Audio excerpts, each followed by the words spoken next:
Welcome, this is Carmen Cooks, and today I'm going to make a beef stir-fry and talk to you about vitamin B12 and how essential it is for pregnancy and lactation. Sweet, brown gravy Chinese dish. There are 3 things to remember in regards to vitamin B12 during this period of time. It's essential for the baby's brain growth. It contributes to long-term development, and if you don't get enough during pregnancy, you can't make up for it during lactation.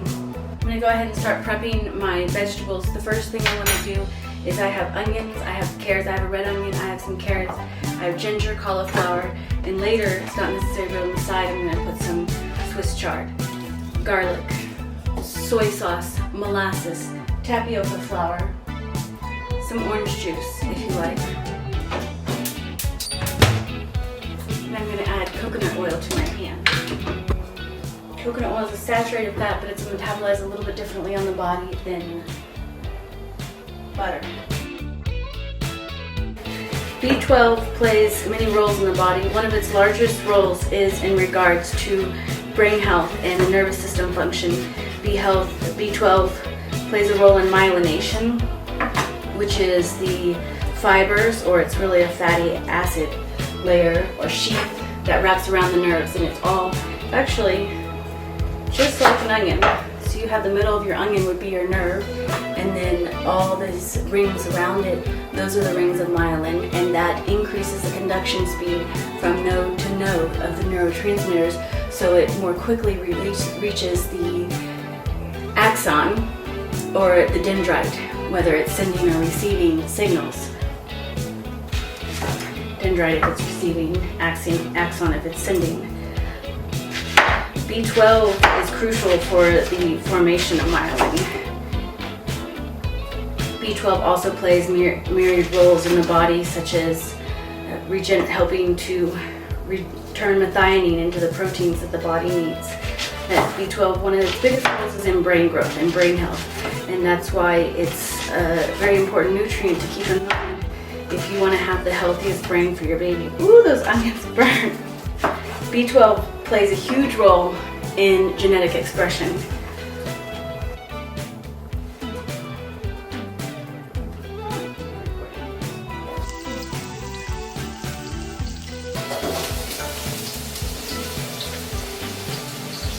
I don't want to put the garlic in too soon, even though it's kind of strong like onions. It needs to be cooked amount, but it's easy to burn. Speaking of onions and garlic, onions are very important for producing sulfur compounds. The sulfur compounds in onions help with B12 metabolism. These carrots here have vitamin A, and vitamin A is needed along with B12 for making red blood cells and preventing anemia. And we tend to think of B12 and just causing anemia, and while B12 is needed to prevent anemia, B12 has other roles in the body too. One really large role is in homocysteine metabolism. Homocysteine is a molecule in the body, and if it gets into high levels, it can cause inflammation. And to prevent that from happening, what you need is you need to have sufficient nutrients that help regenerate methionine in 1-carbon metabolism, which is a circular metabolic pathway, and generates methyl groups mostly for epigenetic regulation. And you also need vitamin B6, you need riboflavin, you need choline, you need folate, and in fact it's not just B12 that prevents it's not just folate that prevents the development of neural tube defects. Folate supplementation or proper folate intake prevents about 72% of neural tube defects, but you need to have B12 as well to prevent the remaining percentage, as well as sufficient choline and other nutrients. You know, if you have errors in 1-carbon metabolism, or you have too much homocysteine, this has been shown to lead to issues such as preeclampsia, gestational diabetes, birth defects, preterm birth or miscarriages. Now I'm going to add the carrots. Ooh, I want to stir those onions a little bit first.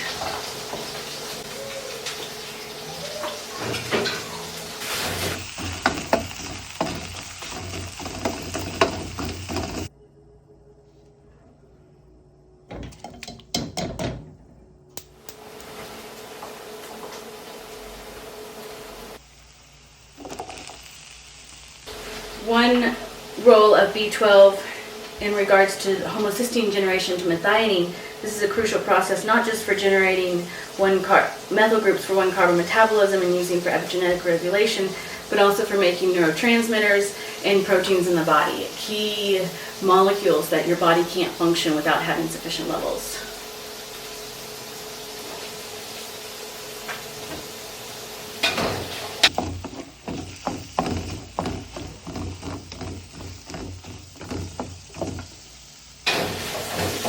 Now let's talk about the roles of B12 in pregnancy as I peel this garlic. Having B12 in pregnancy is essential for the baby. Research shows that, or data shows that the mother's blood levels of B12 significantly decrease during pregnancy. And this implies that there's a fetal uptake of B12, and generally it's the mother that's going to be deficient, not the baby. But deficiency still can happen in the baby. And in fact, vegan and vegetarian mothers, usually by month 3 of birth of the child, they are B12 deficient. Babies store up B12. It's a factor that's stored in the body. Being vegan and vegetarian for even just 6 months before pregnancy, but generally is 1 to 3 years before pregnancy, can affect your baby's B12 outcome and storage levels after birth. So this implies that the intake of B12 during pregnancy is super important, and before pregnancy too, because these stores are affecting your baby a year and a half, 2 years later almost. Yes, 2 years later, the amount before pregnancy for the amount that your baby has.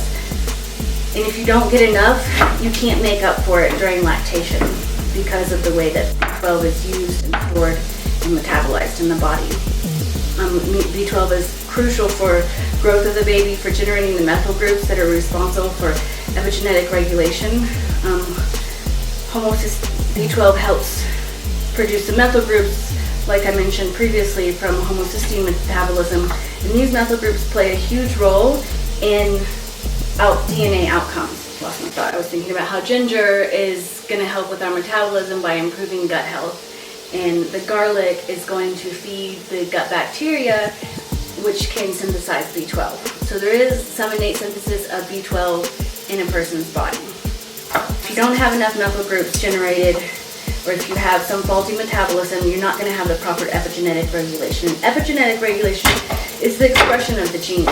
And I really think that this is as important, if not more important, than the genes themselves, because you can have the best genes possible, but if you don't have the right nutrient intake, you are not going to have the proper coding for your baby. And so this involves histones, DNA chromatin, how the DNA is packed, what amount of DNA can be shown to be transcribed and translated, and into proteins that are used by the body for crucial processes. And these are setting up a lifetime effects. Low B12 during pregnancy can lead to long-term negative outcome growth in children. You might see this in babies, such as delayed language development, poor motor skills, lower IQ scores, and the same can be said for low B12 during lactation. And the B12 levels in the mother's milk affect the lactating baby, but also her stores before that time. Let me stir these. B12 during pregnancy isn't just about avoiding anemia for the mother and providing the baby with enough metabolism for gene function. Low B12 in pregnancy is not just about avoiding anemia. It's literally how the baby's brain wires itself. You can have a myriad of effects that are related to cognitive function in your baby in the long term if you don't intake enough during pregnancy. These can include things that are due to poor myelination, such as shorter attention span, slower cognitive processing speeds. You need that myelin to make the nerves go fast. So if you don't have enough myelin in the body, the nerves are not going to be firing as fast as they would if they did have enough B12. This can show up as how fast I can chop, or how quickly I can catch a ball, or my reaction time to someone. B12 plays an overall role in development of the nervous system, and the nervous system is crucial for a huge range of activities and functions in the body, not, creativity, social interactions, physical prowess, physical abilities, mental abilities, organization. All these things can come back to B12, and you see with children that have B12 deficiencies, they have slower processing speeds. Babies that are born with low B12 are slower to myelinate. A lot of the myelination occurs after birth, so it's why it's important during lactation to get a sufficient amount as well. They can be born with a smaller head circumference and lower birth rate due to a lack of B12, due to B12's role in the nervous system.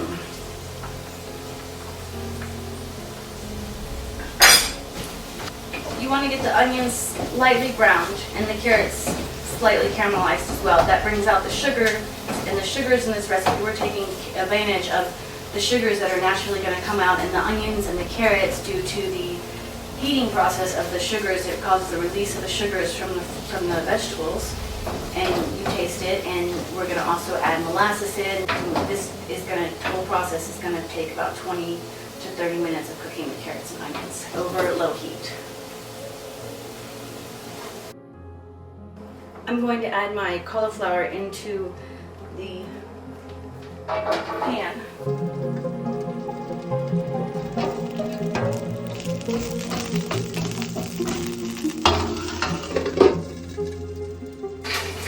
Cauliflower is high in folate, which helps with DNA synthesis and one-carbon metabolism, and they work intrinsically together, and a lack of one and not enough of the other ones can cause problems with that cycle, not just with folate metabolism, but with other factors.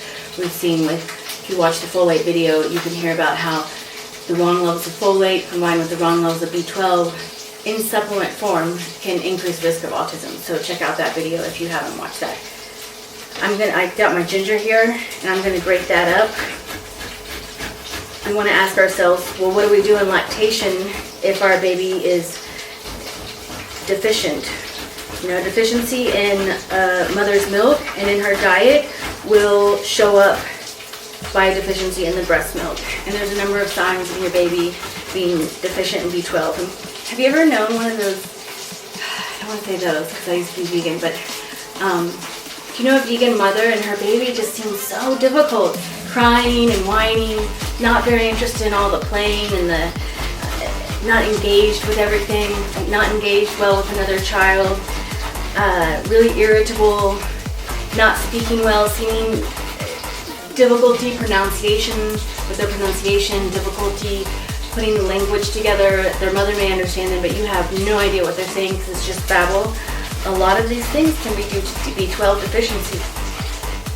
And one must be careful because you can say, oh, well, I'm a vegan, I'm supplementing, and I'm vegetarian, I'm also supplementing, but problems with B12, particularly in regards to supplementation, is that a lot of it's not absorbed. There can be contamination in the supplementation.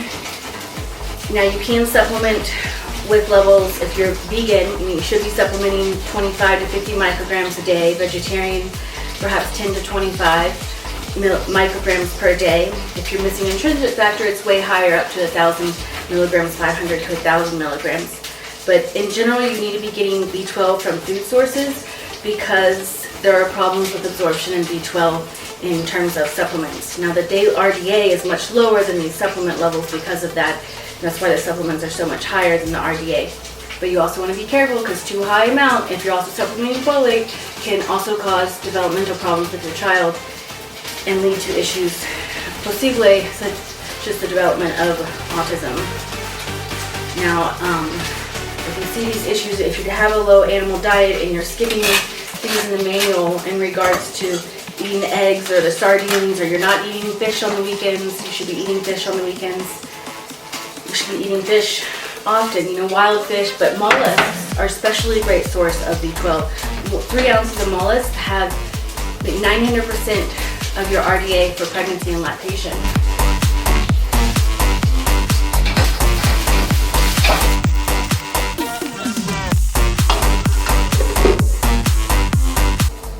Even if your baby seems fine, they might still have issues or developmental delays that are not immediately obvious.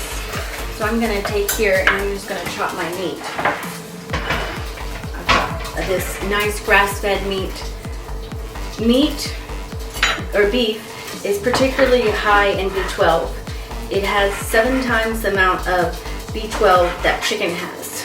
3 ounces of beef, for comparison, have 2.1 micrograms of vitamin B12, whereas the same amount of chicken has 0.2 micrograms or 0.3 micrograms for the same amount. And that just goes to show you what a big difference in eating, when you're choosing to eat meat, the meat sources matter. Fish is better, beef is better, I think, than chicken. And sometimes you want chicken and that has other nutrients like high in niacin. And we add the beef with our cauliflower. Yeah, you wanna put that dish in your mouth.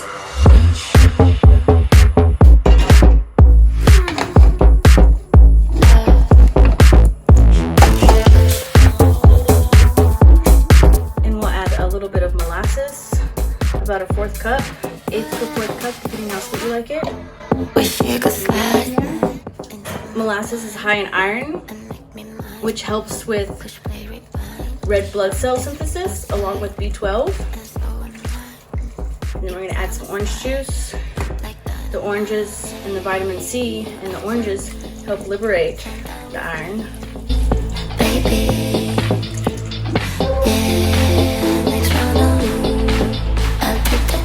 Let it fry up for a minute.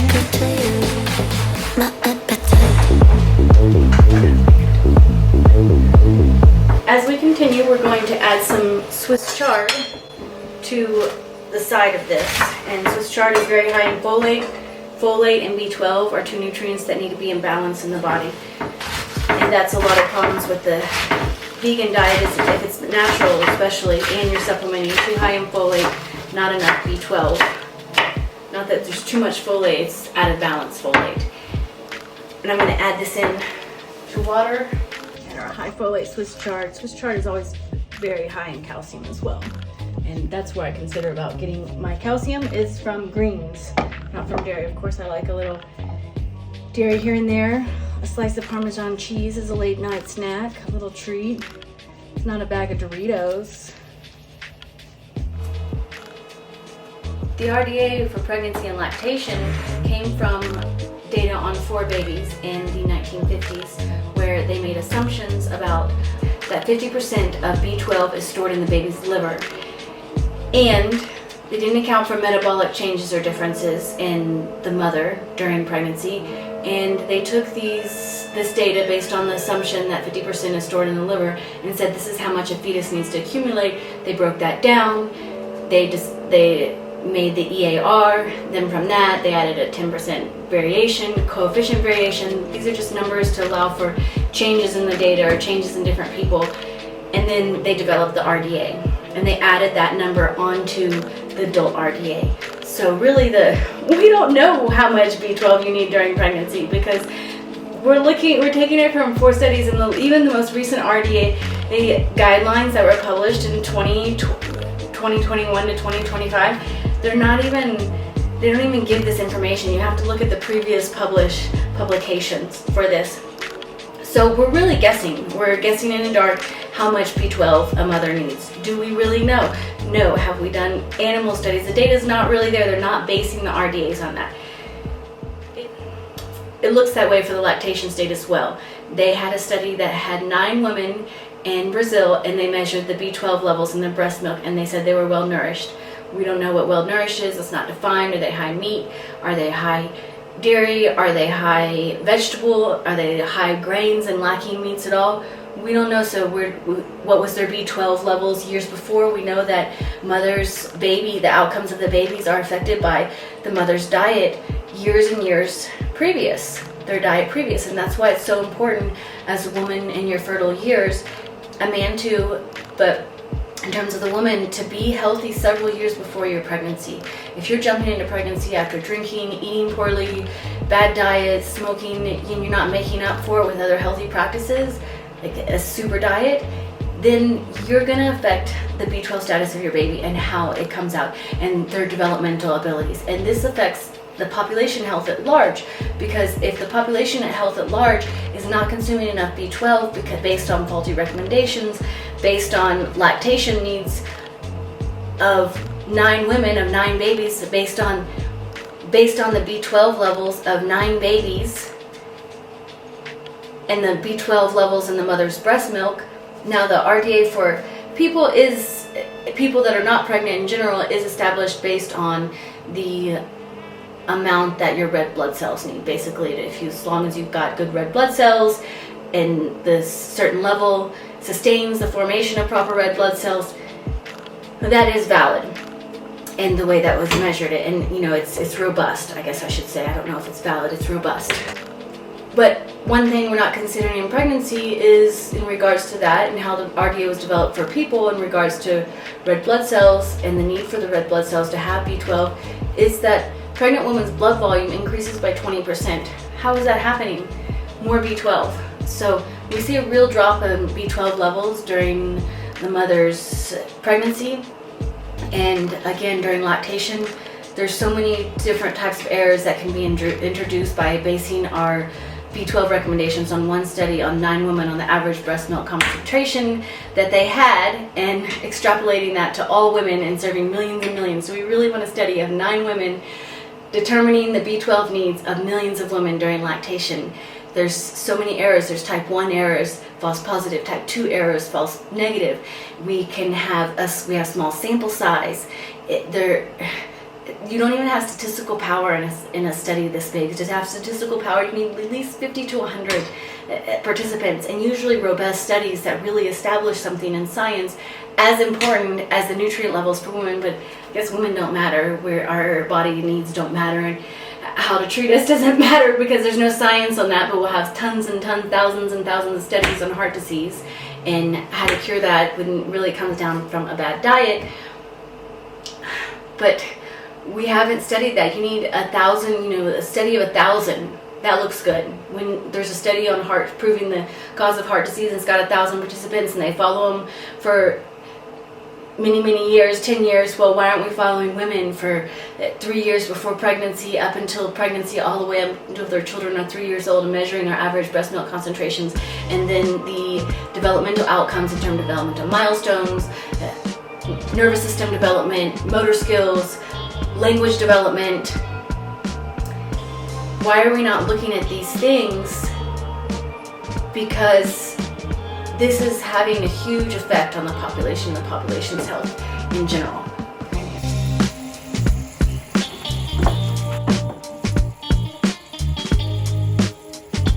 We're gonna add soy sauce. This is a naturally fermented soy sauce, so it might actually have some B12 in it. You don't want to use soy sauce that's commercial. It's full of preservatives and additives, just nasty stuff. We're going to also add in our ginger and garlic. Garlic provides those sulfur compounds for B12 metabolism.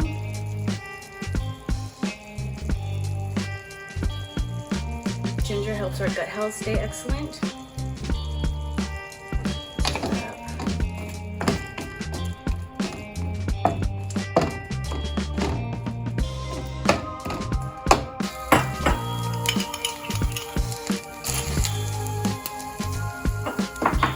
Starts to get too thick like mine did right there, I just quickly add some water and liquid.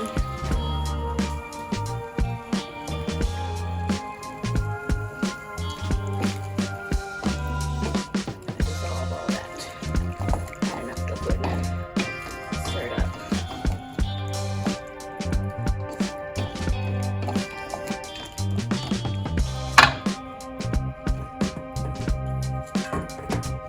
I always measure my liquid. I just look at the sauce and see how it's coming along and see what it needs.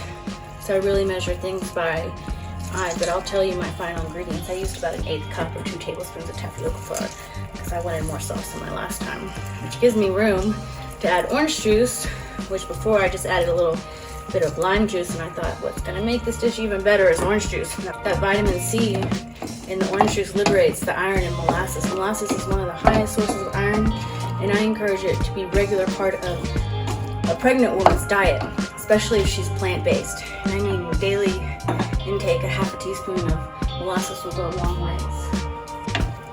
And I see my sauce is still a little thick, so I'm going to add in just a little bit more water, stirring to get it mixed up. So we're going to have lots of sauce. vegetables. I want to start with it more liquidy because it's going to thicken up. I love that. The more sauce, I mean, that's what makes the Chinese food so great, is all their sauces, but really it's just a little soy sauce. And you saw we had the juice from the beef come out, where we covered it and we let it get brown, but we also steamed out some of the liquids and saved those liquids so that could be incorporated, that deep rich flavor could be incorporated in this high B12 dish.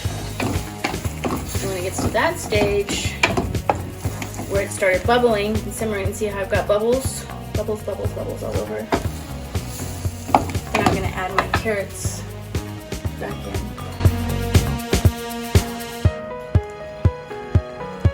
Carrots and onions go back in.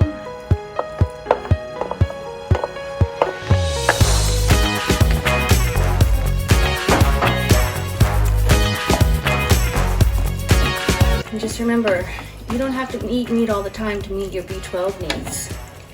You can eat meat once a day, several times a week, along with some fish. Eat mollusk once in a while. I can go weeks without eating meat and still get my appropriate B12 from grass or sheep milk, which is much higher in B12 than cow milk. Also more digestible, especially if you're pregnant or lactating. It's much easier on the baby's stomach. And Parmesan cheese, fish, mollusks, these things, you can incorporate these foods 2 times a week and meet all your B12 needs. If you're supplementing B12 because you're not eating meat, if you're vegan, you should have around 25 micrograms minimum per day. If you're vegetarian, 12. And if you're pescatarian, 5 to 10. And these numbers are much higher than the RDA, but the vitamin B12 is not well absorbed in the body, so you have to take higher amounts. Now, if you're missing intrinsic factor, which hopefully you know, because you would be really sick and have major nervous system problems, and also, besides intrinsic factor, if you're deficient in B12 during lactation, you can have irreversible neurological damage in your body. It's that important. It is not a nutrient, and I think that many years in my life I've been deficient in B12. When I was vegan, when I was cleansing, I think there was a place, but I think this is the reason why occasionally I would revert back to eating some chicken or eating a piece of fish once every 2 months or so. And I don't think I was always supplementing, but I was experimenting and cleansing. I did a lot of detoxing, but I'm sure that my nervous system would have functioned better in the long run if I had been consuming B12 during that time. And there's an issue with supplements. 40% of them are contaminated with heavy metals, lead, cadmium. It's like our salt. I mean, everything, everywhere you go, it's all contaminated with toxins, particularly in supplements with heavy metals. And then the labeling is not true to, can you see that? The labeling is not true to what's on the package very frequently in times. So just remember that B12 is vital during pregnancy. And beef for 3 ounces. I have about 2 ounces here. Let's see, or 1.5 ounces perhaps. So it'd be 2.1, like 1.1. This dish here has 1.1 micrograms of B12, and that can give you half your B12 needs for a day. There's other great sources of B12. Eggs, 2 eggs in the morning, or 2 eggs sometime in the day. I love eggs as a snack. Late night, afternoon, to keep your body going when you don't have time to eat a meal, grab 2 eggs, and I love that it'll last. And maybe I didn't get all my calories in, but I got some of my B12 that I needed.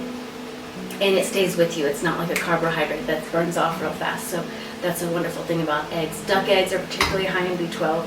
I hope you enjoyed this, and remember that your baby's nervous system will say thank you. Your baby will be smarter. You'll have better epigenetic regulation of your child, which translates in all kinds of things. You want your child to excel, then they're going to have B12. It's not about not eating animals.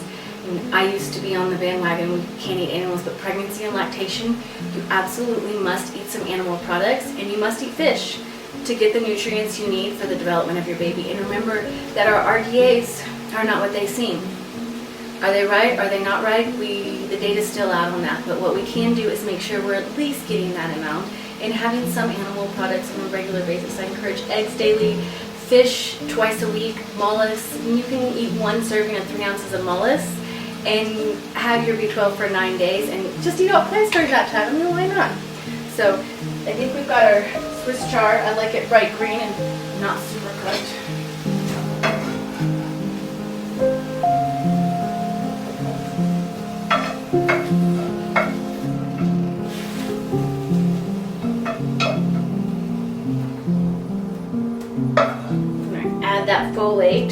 calcium. Greens are very high in calcium, and it's important to eat your greens for your calcium and your folate, which all work together. And remember, we need B6, which is also really high in cauliflower, by the way. I forgot about that. B6 is super high in cauliflower. That's cool, huh? Okay, well, this is Carmen Cooks. I hope you give me a like, and if you want, you can send me money instead of giving me a like. That'll work. Like $20 in place of doing a like. 50 or 100 would be great. You know, grass-fed beef, it's not cheap. And you know the other ingredients. So come back and see me soon, and I hope you found this informative, and check out my books. You can get something back in return for giving me money. A book, a reference here, we have Nourishing Generations. It's a pregnancy and lactation nutrition reference manual, and in that book you'll find all the information presented in this video. If you're interested in something more accessible and more fun, with tips and tricks from nutrition to how to manage your kitchen and cooking and being organized and getting everything done and making quick, simple meals. This meal actually is so delicious, and it takes about 10 minutes. You saw I was hardly doing anything, but I love meals like that for the videos because I can't really cook and talk at the same time. It's so hard. And that's all, folks. If you want to put lactation in mouth.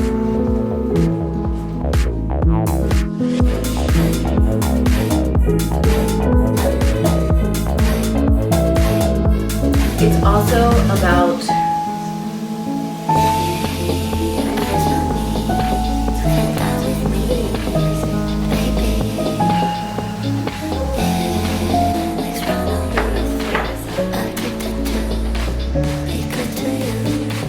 My